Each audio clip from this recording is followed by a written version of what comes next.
ജനാധിപത്യ മുന്നണി മുന്നോട്ട് വെക്കുന്നു. പ്രിയപ്പെട്ടവരെ, തുടർഭരണം ഈ നാടിനകത്ത് സാധ്യമാകുമ്പോൾ ഇത് യുവാക്കൾക്ക് പ്രതീക്ഷാ നിർഭരമായിട്ടുള്ള ഒരു വസന്ത കാലഘട്ടമായിരിക്കുമെന്ന് ഒരു സംശയവുമില്ലാതെ ഇടതുപക്ഷത്തിന് പറയുവാൻ വേണ്ടി സാധിക്കുന്ന സാഹചര്യത്തിലൂടെയാണ് നാം മുന്നോട്ട് പോകുന്നത്.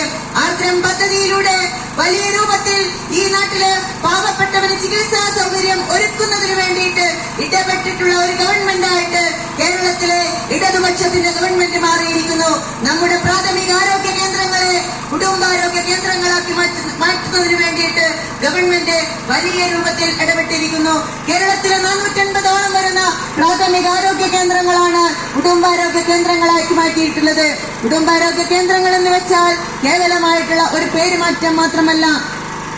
രാവിലെ 9 മണി മുതൽ വൈകുന്നേരം 6 മണി വരെ 3 ഡോക്ടർമാരുടെ സേവനം, നഴ്സുമാരുടെ സേവനം, പാരാമെഡിക്കൽ സ്റ്റാഫുകളുടെ സേവനം, അതുപോലെ തന്നെ ലബോറട്ടറി സൗകര്യം, ഇതെല്ലാം തന്നെ നാട്ടിലെ തൊട്ടടുത്തുള്ള പ്രാഥമികാരോഗ്യ കേന്ദ്രത്തിൽ നിന്ന് ലഭ്യമാക്കുന്ന രൂപത്തിലേക്ക് ഈ നാട്ടിലെ ഏറ്റവും പാവപ്പെട്ടവന്റെ ചികിത്സാ സൗകര്യം യാഥാർത്ഥ്യമാകുന്ന രൂപത്തിലേക്ക് ഈ ഗവൺമെന്റ് ഇടപെട്ടിരിക്കുന്നു. അതുപോലെ